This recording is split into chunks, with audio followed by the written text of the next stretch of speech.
And with me in the studio, Metal God, Rob Halford. Judas Priest, Fight 2, Halford. Is there anything that you haven't done? No, but I'm sure we'll think of something before the end of today, Nikki. Hi, everybody. What's going on? Well, I was thinking... The Metal God's in town. I'm flipping through this new stuff.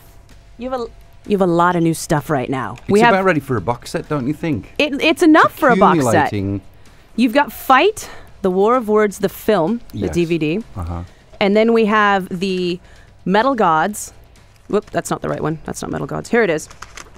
Metal God Essentials, Volume 1. Yes.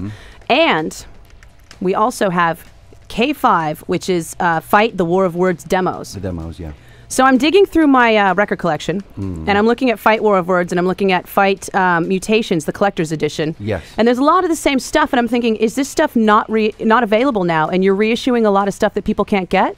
Yeah, that's basically the whole reason that I'm doing what I'm doing right now, is the fact that a few months ago we launched this company called Metal God Entertainment. And it came out of the blue, really. I mean, the deal was I got all my music back from its various sources, and then you figure out what you're going to do with it, because obviously I want to try and keep as much of what I do in the system. And you know how difficult it is to keep things in the system. So, especially with record labels disappearing. Yeah, it's crazy. I mean, I've been in the metal business for like 36 years, and I've seen absolutely everything come and go and change, and internet and CDs and cassettes and iTracks, you name it.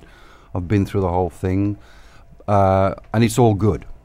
Where I find myself now with Metal God Entertainment is that we're able to re-release all of this stuff and just keep it out there. And it just goes with the belief that I've always had with whatever we do in metal. You know, it has a lifeline. It has a long journey to take. So that's what we've been doing the past few months. We went through a great release phase with Metal God Essentials Volume 1, and now we're roaring up the ramp with the Fight movie and the K5 demos that pair up to that. But there's other stuff that we've got, you know, in the pipeline that'll be coming out later this year, next year, whenever. So that's the question: is what will be the next thing? Is there new material coming from Fight? Do you still work with those guys? Well, I don't know. You see, we had the reason I'm in town today is because we've got the movie premiere tonight, which we'll talk about later. So I was in New York last week. I've been doing so many things in so many places. Where was I?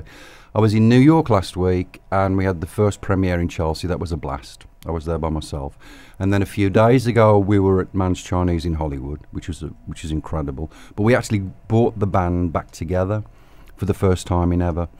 And so Scott Travis was there, who, as you know, plays with me and Priest, drummer for Priest. JJ and Brian, a bass player and guitar player, they're from Toledo, Ohio. Russ Parrish, who's still in Los Angeles. So we were all in each other's company for the first time in over 10 years, and it was just great. I mean, we'd kept in touch as much as you can with the instant messaging and the texting and the emails and the texting and all that kind of stuff.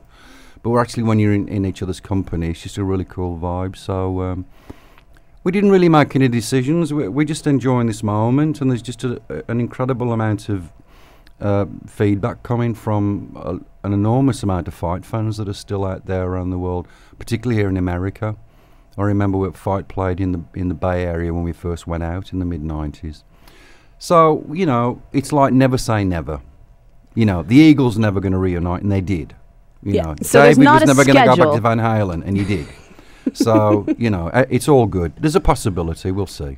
Nothing scheduled, but it's not ruled out. Yeah, and it's just a calendar. You know, I'm just so slammed with work, which again is a good thing, and it's just finding the time to make all these things happen.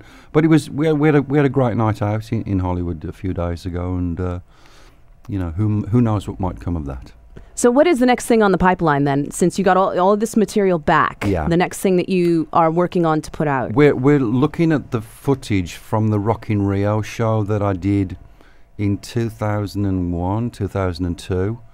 I went down there and played with Iron Maiden, and that's a spectacular event. You probably heard about it.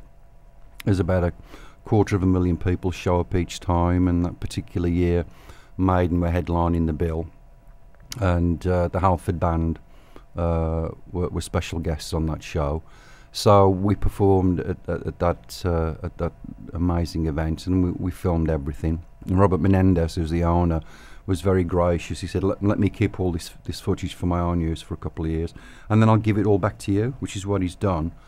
So we're looking at it, and it's all in high def, and it looks fantastic. So that's the next thing that we're planning to release. How hands-on are you with that? I mean, will you be in the editing room, or will they bring you finished products and you'll say, I like that, or I don't like that? Yeah, that's the only way I can do it, Nikki, because it's just crazy. Too much. I got too much to do. So I work with incredibly talented people, and they just send me the stuff, and I go, yeah, no, yeah, okay, change, blah, blah, blah. But I am directly involved in what finally goes out to the fans. That's the best way to do it.